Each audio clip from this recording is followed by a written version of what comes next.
solution for ending the madness is to take back control over your own money.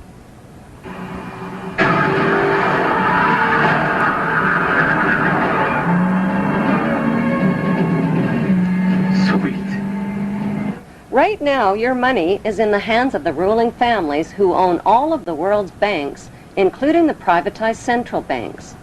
How did they get to be so powerful? It started with the very first banks. In the beginning, banks were a safe place for people to store their gold.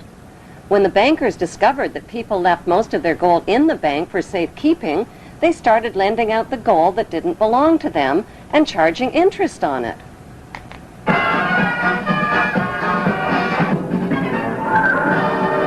Soon, kings and royalty were borrowing gold from the bankers to finance wars. Since wars were extremely good for business, the bankers started stirring up conflicts that led to more wars. Then they lent money out to both sides of the wars and collected huge interest rates.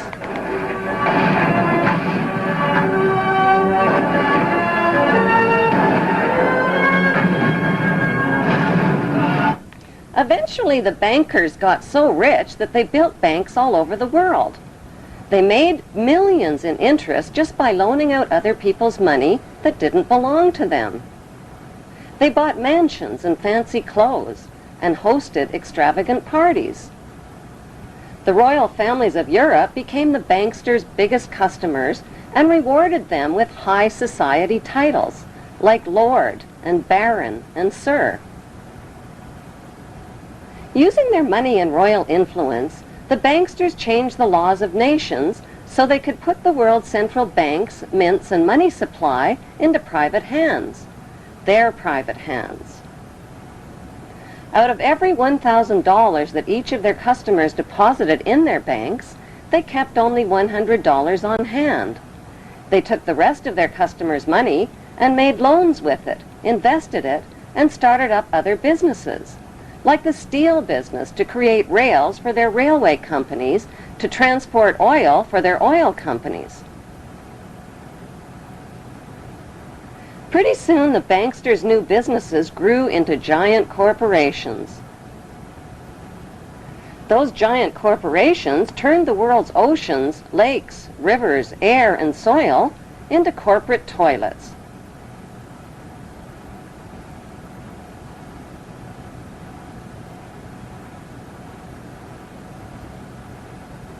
When profits from all their oil, mining, and drug company monopolies soared, the banksters became the world's richest men, but their greed had no limits. They wanted to own the entire world, so they put their heads together and came up with an ingenious scheme to take control of all of the world's money and riches. Whoever owns all of the world's money, they said, owns the world. Using their media corporations, they launched a gigantic advertising campaign. They told people they no longer had to save up their money and wait for all the things they wanted in life. They could have everything they ever dreamed of right now. All they needed was a shiny plastic card. People rushed to fill up their wallets with shiny plastic cards instead of money. Like lottery winners, they went on drunken buying sprees and bought everything in sight. All the things they couldn't afford. Nobody even noticed when their hard-earned paychecks were automatically deposited in the bank without ever being cashed. Suddenly, people's bills, fines, taxes, and purchases were automatically deleted from their accounts, and paying by check quickly became unfashionable. Eventually, money was phased out altogether and replaced with units of credit, which were really nothing more than numbers on a computer screen. The next thing the banksters did was replace people's plastic cards with their newest invention, barcode tattoos. These barcode tattoos contained all of a person's private credit information and could be invisibly tattooed onto people's wrists. Since having a wrist tattoo was like having an invisible debit card, and since nobody could steal it from you, everybody rushed to get one. All people had to do to buy whatever they wanted in life was scan their wrist tattoo over a scanner, and so the power for people to buy their most basic necessities in life fell completely into the hands of the banksters. Suddenly, people couldn't buy food, medicine, or even a cup of coffee without scanning their wrist tattoo. Eventually, people sobered up from their drunken spending sprees. What do you mean you got no money?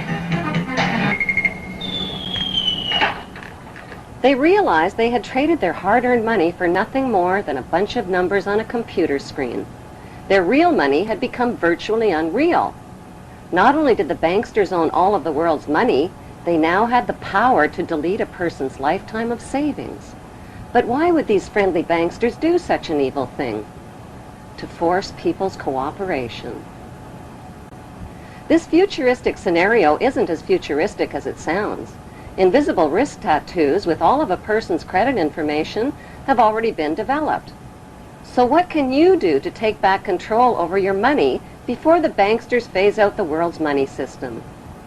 Withdraw your money from their banks. By putting your money in their banks, you are enriching and empowering them with control over your money and eventually over your life. Cut up your credit and debit cards. Pay only with cash or money order or certified check. What are you doing?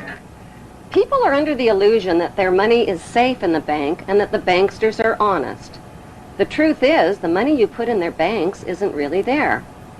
Although there hasn't been a global economic crash since the 1930s, another crash could happen at any time and without warning. Economic crashes don't just happen. They are made to happen. Economic booms and busts are controlled by how much money the banksters put in circulation through their loans and interest rates. People believe Alan Greenspan, who announces U.S. interest rates, works for the Fed, and that the Fed is the U.S. government. The Fed is not the U.S. government. The Fed is the privately owned Federal Reserve banks, which are owned and controlled by the banksters. Every day the banksters move trillions of dollars around the world's banking and financial markets. They decide if the markets go up or down, soar or crash. But why in the world would they want to crash the markets? To destroy people's confidence in the money system and create a dependent, cashless society. According to the Zionist plan written by Adam Weishaupt and Albert Pike, the ruling families will bankrupt the middle class and repossess their private property. They will reinstate the military draft and continue disarming nations until there's no one left to disarm. They will make it illegal to possess a firearm or any other weapon that could be used to resist them. When the crash does come, they'll blame it on the phony war on terror, which they control and finance on both sides. So what else can you do to take back control over your own money? Take all of your money out of the rigged stock markets and money markets. Cash in your treasury bills, bonds, and retirement savings plans. Most of the retirement funds have already been looted. Trade in your paper money for something of real value like gold, silver, and precious metals and stones. So where can you put your cash and valuables besides the bank? In a personal safe or a very good hiding place. It will prove to be much safer than the bank. It's not the neighborhood thieves you have to worry about, it's the global thieves. By keeping your hard-earned money and valuables out of the banks and stock markets, you are depriving the banksters of money for their wars, weapons, and mass murder. You are taking back control of your own money. You know where it is, and it's available when you need it. No interest, no service charges, no bank machines. Many people are under the illusion that their money is printed by the government. Money is not printed by the government. It is printed privately by the banksters, who stamp it with their Masonic symbolism.